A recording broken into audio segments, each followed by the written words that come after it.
Percy and Duck like working at the harbour by the sea.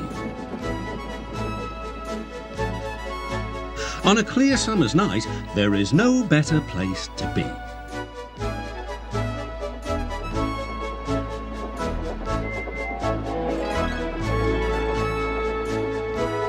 The big ships bring passengers. Cargo ships carry machinery and other things. Duck and Percy puff backwards and forwards with the crates of cargo as they are loaded and unloaded by the quayside. One morning, Duck and Percy noticed that the horizon was packed with sails flapping against the blue sky. "I wish I could sail to faraway lands," sighed Duck. "Engines can't go sailing," snorted Percy, "because engines can't float." Duck still had his dreams. Suddenly they were rudely interrupted.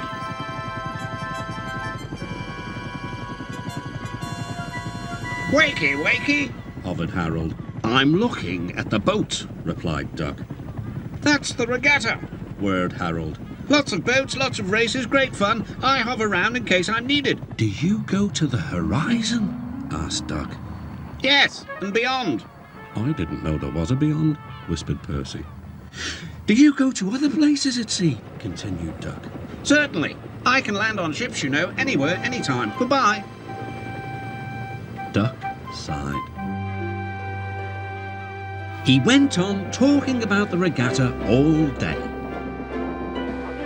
Percy lost patience. "Well, Duck, I'd rather have my wheels on solid ground.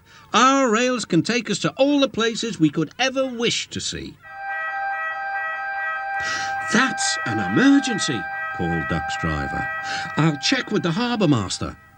He returned with bad news. "A man taking part in the regatta has hurt his hand. We're to take him to the hospital at the next station. Harold's bringing him now. Come on."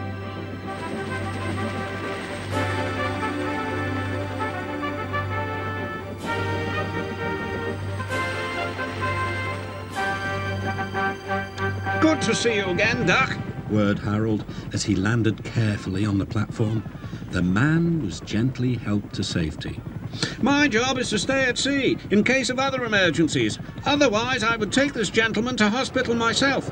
Must fly. Goodbye."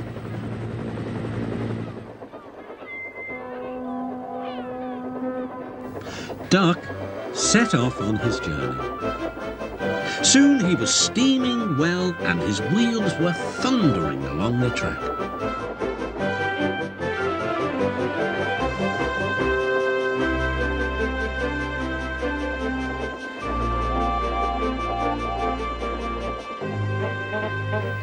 When they reached the station, the man thanked everyone and Bertie got ready to take him to hospital. "You look splendid flying along the line, Duck," glowed Bertie. "No wonder they call you Great Western." Percy's right, Duck thought to himself. Engines are happiest when their wheels are firmly on the rails. That night, Percy and Duck stayed a little longer at the quay.